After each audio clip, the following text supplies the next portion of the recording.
Hello friends, myself Patel Rumi, Ashwamik Vidyalaya, ધોરણ 8, વિષય વિજ્ઞાન, પ્રકરણ નંબર 11, બળ અને દબાણ. મિત્રો, આપણે આગલા વિડિયો લેક્ચરમાં ગુરુત્વાકર્ષણ બળ વિશે માહિતી મેળવી હતી કે દરેક પદાર્થ, કોઈક પદાર્થ છે અને પદાર્થને આપણે ઉપર ફેંકીએ છીએ છતાં પણ એ જમીન પર જ પડે છે. એ શાના કારણે પડે છે? કારણ કે એના પર કોઈક ને કોઈક બળ લાગતું હોય છે કે વિશ્વનો દરેક પદાર્થ નાનો હોય કે મોટો હોય એકબીજા પર બળ લગાડે છે અને આ બળને ગુરુત્વાકર્ષણ બળ કહે છે. એ જ રીતે મિત્રો, આપણે દબાણ વિશે પણ માહિતી મેળવી હતી કે એકમ ક્ષેત્રફળ દીઠ લાગતા બળને શું કહેવામાં આવે છે? દબાણ કહે છે. તો મિત્રો, આજના વિડિયો લેક્ચરમાં આપણે નવા ટોપિક વિશે અભ્યાસ કરીશું અને ટોપિકનું નામ છે કે પ્રવાહી તથા વાયુઓ દ્વારા લગાડવામાં આવતું દબાણ. કે પ્રવાહીઓ તથા વાયુઓ દ્વારા લગાડવામાં આવતું દબાણ. કે મિત્રો, આપણને એક પ્રવૃત્તિ આપી છે કે પારદર્શક કાચની એક નળી અથવા તો પ્લાસ્ટિકનો પાઇપ લો અને પાઇપ અથવા તો નળીની લંબાઈ લગભગ 15 સેન્ટીમીટર જેટલી રાખવાની છે. મિત્રો, આપણને શું કહ્યું છે? એક પારદર્શક કાચની અથવા તો પ્લાસ્ટિકની એક નળી લેવાની છે અને એ નળીની લંબાઈ કેટલી રાખવાની છે? લગભગ 15 સેન્ટીમીટર જેટલી લંબાઈ રાખવાની છે. તથા તેનો જે વ્યાસ છે, આ જે વ્યાસ છે, વ્યાસ કેટલો હોવો જોઈએ? કે 7.5 જેટલો એનો વ્યાસ હોવો જોઈએ. કે એક સારી ગુણવત્તાવાળા પાતળા રબરનો ટુકડો પણ લો.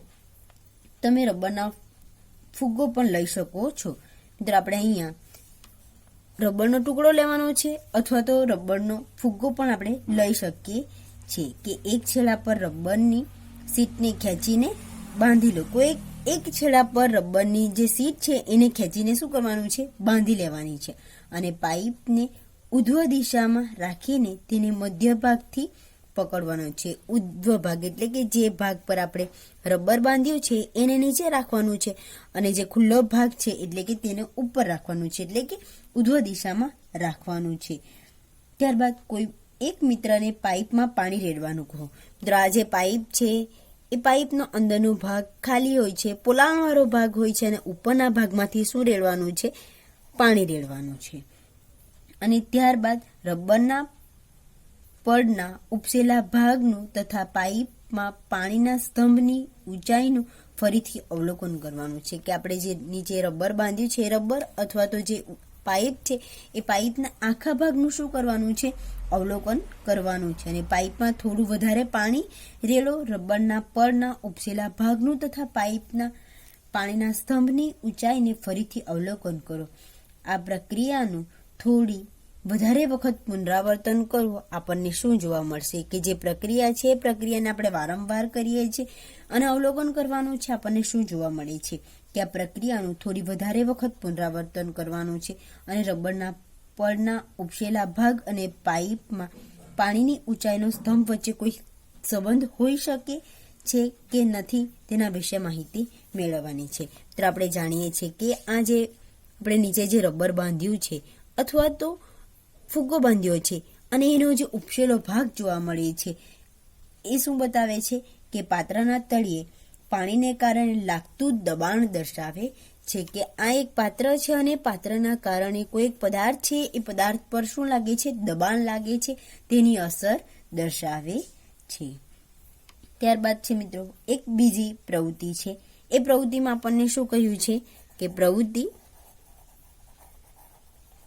11.9 એમાં આપણને કહ્યું છે કે પ્લાસ્ટિકની એક બોટલ લો. મિત્રો, તમે બધાએ પ્લાસ્ટિકની બોટલ જોઈ છે. તો આપણને શું લેવા માટે કહ્યું છે? કે એક પ્લાસ્ટિકની શું લેવાની છે? બોટલ લેવાની છે. અને એ બોટલમાં આપણે શું કરીએ છીએ તેના વિશે માહિતી મેળવીશું. કે એક પ્લાસ્ટિકની બોટલ લેવાની છે અને તમે પાણી કે સોફ્ટ ડ્રિંકની વપરાયેલી કોઈ બોટલ લઈ શકો છો. મિત્રો, તમે આ જે પ્લાસ્ટિકની બોટલ છે તમે કોઈ પણ પ્રકારની પ્લાસ્ટિકની બોટલ લઈ શકો છો. કે બોટલના તળિયા પાસે થોડા સેન્ટીમીટર લાંબો એક નળાકાર નળી બેસાડો. કે મિત્રો આ જે તળિયાનો ભાગ છે એનાથી થોડી ઉપરના ભાગમાં આપણે શું કરવાનું છે, એક નળાકાર નળી બેસાડવા માટે આપણને કહ્યું છે. અને એ નળી બેસાડો એવું કરવા માટે કાચના ટ્યુબના એક છેડાને થોડું ગરમ કરી દો અને પછી જ બોટલના તળિયેની પાસે તેને દાખલ કરો. ત્યાં જે છે તો એને કાચના સળિયા વડે ગરમ કરવાનું છે અને આપણે શું બેસાડી દેવાની છે, એક નળી બેસાડી દેવાની છે. અને ત્યારબાદ આપણે શું કરવાનું છે, જોડાણ સાંધો પાણી લીક થતું નથી તેનું ધ્યાન રાખવું. મિત્રો આજે આપણે નળાકાર પાઇપ બેસાડીએ છીએ. અહીંયા મિત્રો કાળજી રાખવાની છે અને કાળજી એટલી રાખવાની છે કે આપણે જે બોટલમાં પાણી ભરીએ છીએ બોટલનું પાણી લીક થવું જોઈએ નહીં, કે કોઈ પણ જગ્યાએ બહાર નીકળવું જોઈએ નહીં, કે પીગળેલા મીણની સોલ્વ કરી દો. કે આ જે ભાગ છે એ ભાગ પર શું લગાડવાનું છે, પીગળેલા મીણ વળીને સીલ કરી દેવાનું છે. કે કાચની નળીને અનુસાર એક પાતળી રબર શીટ વડે બંધ કરી લો. હવે બોટલને પાણીની અડધી ભરો અને આ જે બોટલ છે બોટલને શું કરવાનું છે, પાણી ભરવાનું છે. શું ભરવાનું છે, પાણી ભરવાનું છે. અને બોટલના પાણીને અડધી ભરી દો અને એ સમયે કાચના નળીના મોઢા પર લગાવેલ રબર, જે રીતે મિત્રો આપણે ઉપરની પ્રવૃત્તિમાં પણ નીચેના છેડે રબર બાંધ્યું હતું એ જ રીતે અહીંયા જે ભાગ છે એ ભાગ પર પણ આપણે રબર બાંધવાનું છે અથવા તો ફુગ્ગો બાંધવાનો છે. અને ત્યારબાદ એનું વારંવાર અવલોકન કરવાનું છે કે આપણને શું જોવા મળે છે, કે રબરની શીટને પાત્રના તળિયે નહીં પરંતુ બાજુની દિવાલમાં લગાડવામાં આવે છે. અને આ કિસ્સામાં શું થાય છે, કે રબરનું જે શીટનું ફૂલાવાનું દર્શાવે છે. આ જે રબરનો ભાગ છે આપણને શું દર્શાવે છે, કે રબરની શીટનું ફૂલવાનું દર્શાવે છે. કે શું થશે, જે રબરની શીટ છે એનો ભાગ જ્યારે આપણે પાણી ભરીએ છીએ ત્યારે શું થાય છે, એ ફૂલે છે. શું કરે છે, ફૂલે છે. કે પાણી પાત્રની દિવાલો પર પણ દબાણ લગાડી શકે છે. કે પાણી છે એ કોઈ પાણી છે આપણે જાણીએ છીએ કે પાણીને કોઈ પણ પાત્રમાં ભરીએ છીએ ત્યારે એ દરેક પાત્રનો આકાર ધારણ કરી શકે છે. એટલે કે કહ્યું છે કે પાણી પાત્રની દિવાલ પર દબાણ લગાડે છે. કે પાણી પાત્રની દિવાલ પર દબાણ લગાડે છે. શું કરે છે, કે પાણી પાત્રની દિવાલ પર દબાણ લગાડે છે. ત્યારબાદ છે મિત્રો એક બીજી પ્રવૃત્તિ આપણે જોઈએ કે પ્રવૃત્તિમાં આપણને શું કહેવા માંગે છે. કે પ્રવૃત્તિ 11.10 છે. કે પ્લાસ્ટિકની એક ખાલી બોટલ લો. મિત્રો અહીંયા પણ આપણને શું લેવા માટે કહ્યું છે, કે એક પ્લાસ્ટિકની ખાલી બોટલ લેવાની છે. અને બોટલમાં શું કરવાનું છે તેના વિશે માહિતી મેળવીએ. કે પ્લાસ્ટિકની ખાલી બોટલ લો અથવા એક નળાકાર પાત્ર લો. પ્લાસ્ટિકની બોટલની જગ્યાએ મિત્રો તમે એક નળાકાર પાત્ર પણ લઈ શકો છો અથવા તો કોઈક ડબ્બો લેવાનો છે. કે પ્લાસ્ટિકની બોટલનો ઉપયોગ કરી શકો છો. બોટલના તળિયા પાસે ચારે બાજુએ 4 છિદ્ર પાડો. મિત્રો આ જે બોટલ છે બોટલની ઉપર નીચે અગાડ પછાડ એમ આપણે 4 છિદ્રો પાડવાના છે. અને ચારે 4 છિદ્રો કરો. ધ્યાન રાખો કે છિદ્રો તળિયાથી સમાન ઊંચાઈ રહે.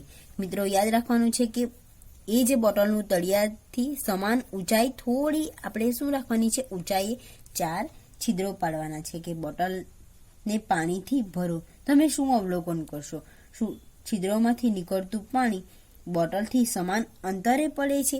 આપણે જાણીએ છીએ કે એ બોટલમાં આપણે શું રેડીએ છીએ, પાણી ઉપરથી રેડવામાં આવે છે અને એના કારણે બોટલ પાણીથી ભરાય છે.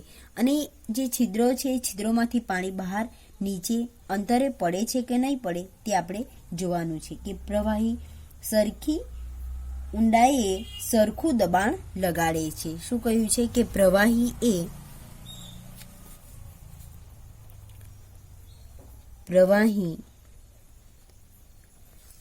સરખી ઊંડાઈએ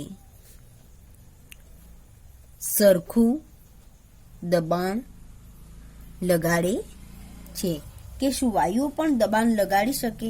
કે મિત્રો કોઈ ઘન પદાર્થ છે, ઘન પદાર્થ જ કોઈક વસ્તુઓ પર દબાણ લગાડે છે એવું નથી. આપણને દરેક પ્રવૃત્તિ પરથી આપણને અનુમાન લગાવી શકીએ છીએ આપણે કે પ્રવાહી છે તો પ્રવાહી પણ દરેક પાત્ર પર શું કરે છે? દબાણ લગાવી શકે છે. તો એ જ રીતે મિત્રો આપણને ક્વેશ્ચન કર્યો છે કે શું વાયુઓ પણ દબાણ લગાડે છે? કે હા, દરેક વાયુ પણ પાત્રની જે દિવાલ છે, દિવાલ પર શું લગાડે છે? દબાણ લગાડે છે. કે જે પાત્રમાં ભર્યા હોય તેની દિવાલ પર દબાણ લગાડે છે. કોણ દબાણ લગાડે છે? કે વાયુઓને પણ જે પાત્રમાં ભરવામાં આવે છે અને એ પાત્ર પર દબાણ લગાડી શકે છે. કે પાણી પૂરું પાડતી પાઇપોને લીક થતા જોડાણ કે છિદ્રોમાંથી મેં પાણીને ફુવારાને બહાર આવતા જોયા છે. કે મિત્રો આપણે ઘણી વખત જોઈએ છે કે ફુવારા લગાવ્યા હોય છે અને ફુવારા શાના માટે હોય છે? કે કોઈક બગીચામાં સિંચાઈ કામ માટે હોય છે, તો કોઈક ને કોઈક કારણોર્થ ફુવારા લગાડ્યા હોય છે, પરંતુ એ ફુવારામાંથી પાણી જે બહાર નીકળે છે એ પણ દબાણના કારણે નીકળતું હોય છે. કે તે પાણી દ્વારા પાઇપની દિવાલ પર લગાડવામાં આવતા દબાણને કારણે નથી. તો તમે કોઈ પણ ફુવારાને આપણે જોઈએ છે કે ઘણી વખત જે ફુવારા છે એ ફુવારામાંથી પાણી બહાર નીકળતું હોય છે અને એ શેના કારણે છે? કે પાઇપની દિવાલ પર લગાડવામાં આવતા દબાણને કારણે નથી. એવું નથી મિત્રો કે પાઇપ પર શું લાગે છે? પાણીનું દબાણ લાગે છે અને એના જ કારણે પાણી છે, પાણી નાના છિદ્રોમાંથી ફુવારા સ્વરૂપે બહાર આવે છે. હવે આપણને કહ્યું છે કે કોઈ ફુગ્ગાને ફૂલાવો છો. આપણે દરેક જાણીએ છીએ કે આપણે મોં વડે પણ ફુગ્ગાને ફૂલાવી શકીએ છીએ, અથવા તો કોઈક હવાના પંપ દ્વારા પણ ફુગ્ગો છે તો ફુગ્ગાને આપણે ફૂલાવી શકીએ છીએ. અને તમે તેને મોં કેમ બંધ કરવું પડે છે? કે ફુગ્ગાને ફૂલાવ્યો છે ત્યારે મિત્રો આપણે તેનું મોં બંધ કરી દઈએ છીએ. તો શા માટે? કે ફૂલાવેલા ફુગ્ગાને મોંને ખોલી દઈએ તો શું થાય? કે ફુગ્ગા છે અને ફૂલાવેલા ફુગ્ગાને મોંને જો આપણે ખોલી દઈએ તો એમાં જે આપણે હવા ભરી છે તો એ હવા બહાર નીકળી જાય છે. કે માની લો કે તમારી પાસે ફુગ્ગો છે જેમાં કાણું કે છિદ્ર છે, તો શું થશે? કે એ ફુગ્ગો ફૂલી શકશે નહીં. જો નહીં તો કેમ? કારણ કે જે હવા છે એ હવા બહાર નીકળી જાય છે અને એના કારણે ફુગ્ગો ફૂલી શકતો નથી અને એના પર જે હવાનું જે દબાણ છે, હવાનું દબાણ નહિવત થાય છે અને એના જ કારણે જે ફુગ્ગો છે ફુગ્ગો સરખી રીતે ફૂલી શકતો નથી.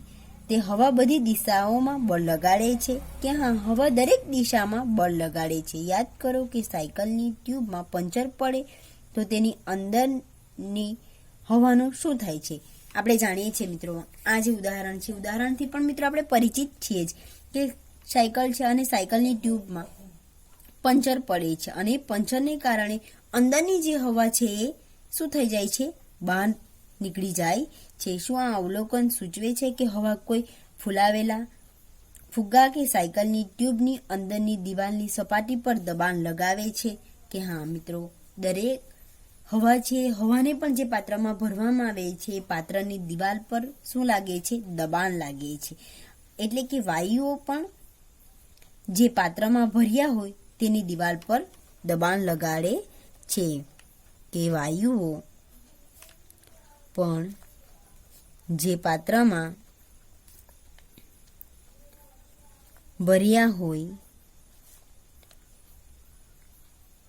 તેની દિવાલ પર દબાણ લગાડે છે. મિત્ર, આપણને શું કહ્યું છે? કે વાયુને આપણે જે પાત્રમાં ભરીએ છીએ એ પાત્રની દિવાલ પર દબાણ લાગે છે. શું થાય છે? કે પાત્રની દિવાલ પર દબાણ લાગે છે. Thank you.